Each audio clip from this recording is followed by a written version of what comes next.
Hi, I'm Vidhan Bhosle, a developer advocate at Teradata. Today, I'll demonstrate how to perform anomaly detection on the data acquired from robot performing welding. The manufacturing sector, like automotive, is known for high level of automation. The processes like welding are mostly done by robot and are mostly automated. And an automotive defect can directly impact the safety and security of people. Therefore, it is important to have trusted AI, which can predict anomalies correctly.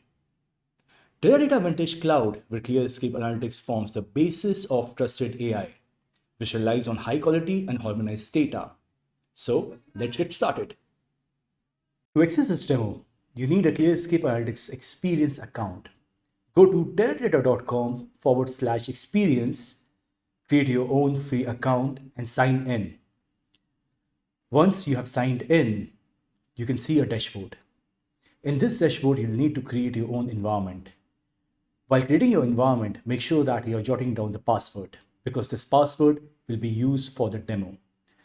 Next, click on Run Demos button and this is going to open a new tab. This new tab will have Jupyter Notebook environment.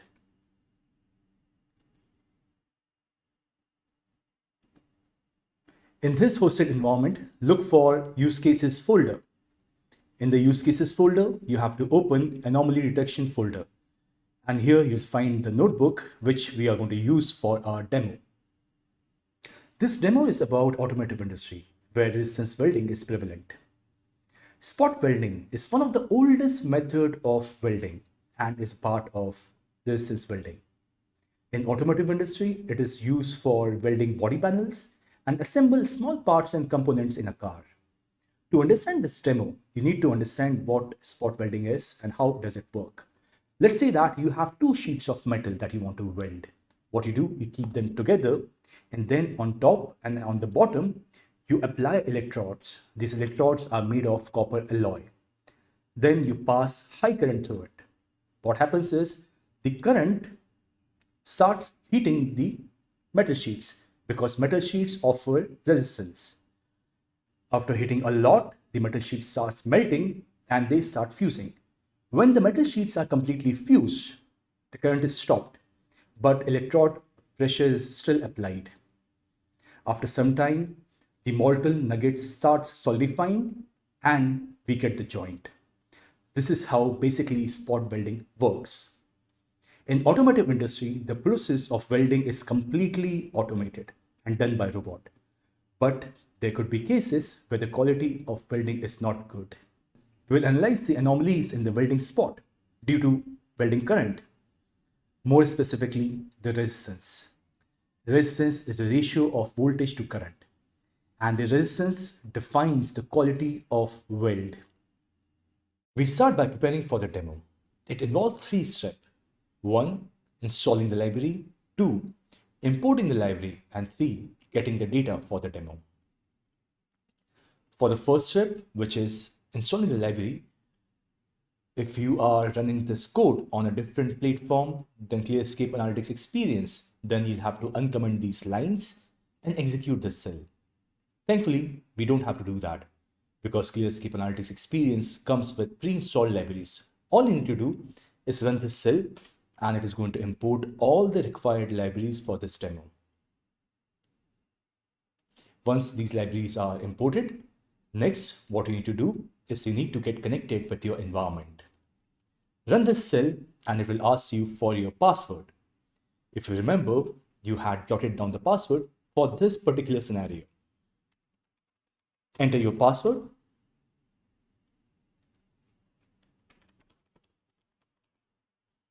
And you should be able to get in.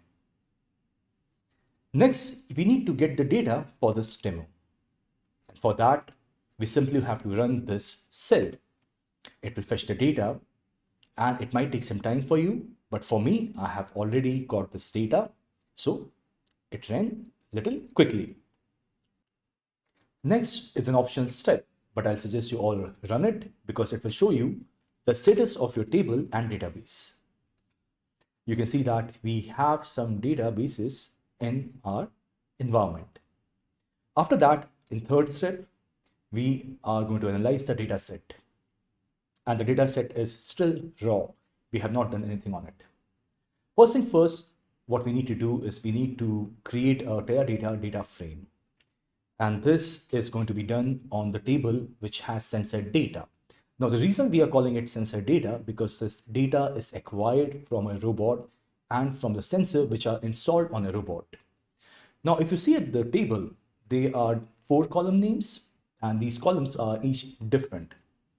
Partition ID is basically the welding type. ID is welding ID. X is time required for welding in milliseconds, and Y is the value of resistance. If you remember, resistance is the ratio of voltage to current.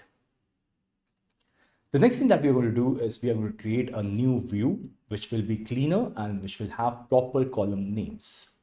For that, what we are doing, we are selecting one plant which has ID 1, and on that plant, we are selecting only one robot which has robot ID 41. And that's how we are creating a new view. Execute this cell.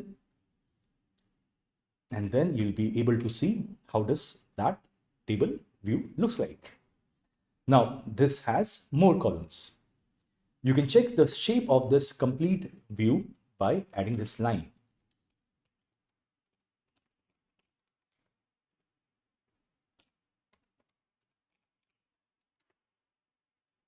You can see that there's almost 1,000,000 rows in this particular table and 7 columns. Section 3.1 is all about understanding the distribution of the data, and that is done with the help of plotting a histogram.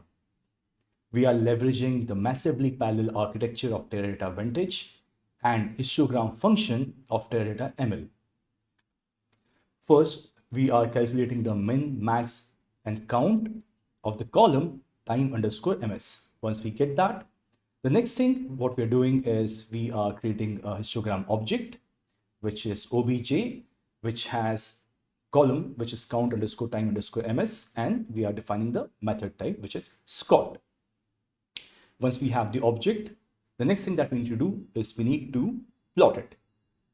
When you plot this, what you get is you get a histogram where y-axis is your welding count and x-axis is your time in milliseconds.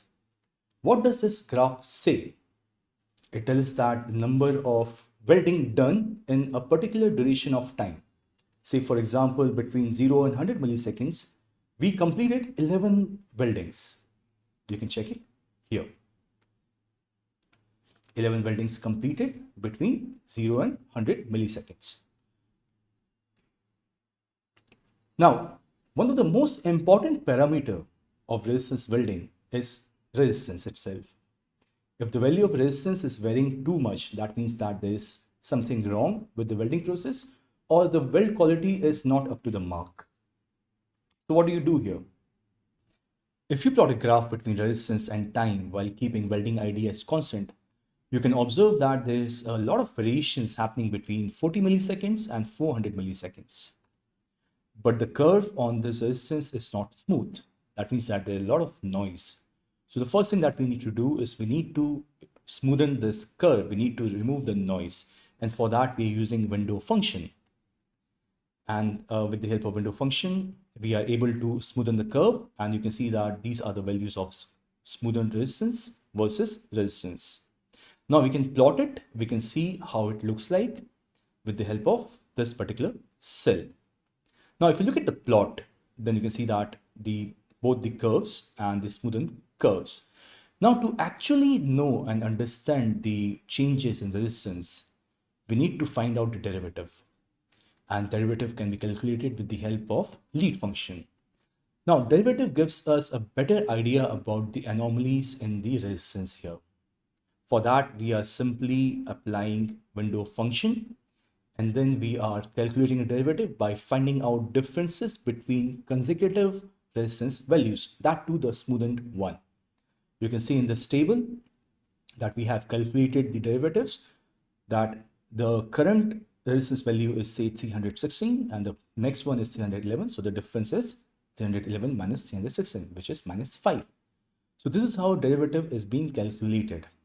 Next, we draw both resistance and derivative. And what we get is basically a better picture of how the resistance is changing with respect to time. And you can also see here that the values are changing mostly between 40 milliseconds and 400 milliseconds. So now it is very clear that there is something happening between the time window, which is 40 milliseconds and 400 milliseconds. The next thing that you need to do is create a feature table. This feature table is what we are going to be using to create analytical data table. In this feature table, what we are doing is we are finding out the min and max of time and then performing a bunch of calculation on resistance, and then we are generating a new table which looks like this.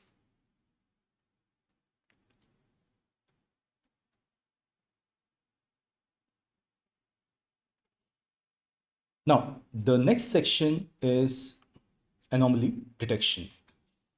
Here we are creating good quality of data to build and train the model. For that, we are going to create anomaly table, which you'll see in next steps. And then we'll combine that table with feature table that we have already created above. And from the feature table also, we are only going to use selected columns. The first thing you need to do is you need to find out the similarity between two time series. And for that, we're going to use DTW, that is dynamic time warping. What it does is it measures the similarity between two time series. And for that, we need to have dates, and we can get the dates using this calculation. Once we have the dates, we need to have the subset. And in this subset, we are only using two welding types, which is 8 and 9. In total, there are 10 welding types. And the welding days that we are selecting is from the list that we have created here. Once we have that, we are going to filter it further. We are only going to select the data which lies between 40 milliseconds and 400 milliseconds. The reason we are doing this is because all the anomalies are between this time frame. And to generate a good quality of data, we have to select this time frame, and that this data will be used for building and training the model. You can see that there are around 340,000 rows in this particular data set. Now, the next thing that you need to do is you need to calculate the distance matrix. You can do it by yourself if you change false into true. That is going to take a lot of time. So what we are going to do here, we are going to rely on the table that is already created with the distance matrix. Let's see how it looks like. Now, in this table, you have welding ID 1, welding ID 2, and distance. These are the three most important columns. Basically, what it is doing is it is finding out the distance between two consecutive welding IDs, telling us how close these two welding IDs are. For that, we are using a function which is called DTW underscore distance underscore matrix underscore computation 2. Now, this function is basically a wrapper to one of the Teradata ML's function, which is TD underscore DTW. You can find out more about that function in the link given below. Now, this function TD underscore DTW performs all the dynamic time warping related calculations. Once you have that data, once you have the distance matrix, the next thing that you want to do is you would want to group them together on the basis of distance. So we are grouping welding IDs on the basis of distance between them. And for that, we are using clustering function of SciPy library. Once we have those clustered, we are going to present them as a graph. And for that, we are going to generate a dendrogram. First thing first, you need to do is sort this data out in an ascending order. Once you have the data in ascending order, we are generating dendrogram for the complete data set, and you can find the clusters here. You can see that there are majorly 6 clusters which are formed here. 1, 2, 3, 4, 5, and 6. So we are only interested in these 6 clusters. Let's look at those clusters closely. Now, this is a calculation for these 6 clusters where we have kept the number of clusters as 6. And you can see that it has curve ID, cluster, and leaves color. And these are the clusters here. Till now, we have only talked about welding ID in this section. But if you want to find out the anomalies, you need to calculate the resistance. So what we're going to do is we are going to draw resistance curve with respect to time for all these 6 clusters. And here is what we are doing. We are drawing the resistance curves with respect to time. For all these 6 clusters, when you check the graph, you'll see that in cluster 4, you have a lot of variation in the resistance. And that is what we were looking for. Now we have complete idea and picture about the variation in resistance. We know that there is anomaly. Now let's create the data set for this anomaly. For this anomaly data set, what we're going to do is we are going to drop few of the values from cluster. If you remember, we created cluster above. We are going to drop this particular leaf underscore color underscore list. We are going to change curve ID into welding ID, and we are only going to select 2 clusters for this particular task. And with the help of this, we are creating a table called anomaly target table with the help of copy underscore to underscore SQL function.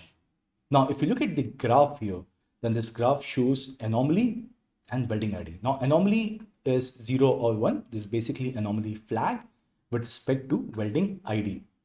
If you look at the data frame that we created here, anomalies, you can see that we have welding ID and anomaly. So we got the anomaly table here.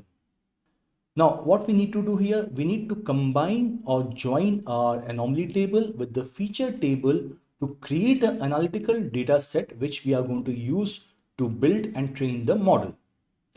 And this is how this table basically looks like. You can see here one column is common, which is welding ID, and on the basis of this column, we are creating the complete table which has all the resistance calculation and anomaly flag. Now, if you look at the shape of this new data set, it has 391 rows and 14 columns. This data set is what we are going to use to build the model.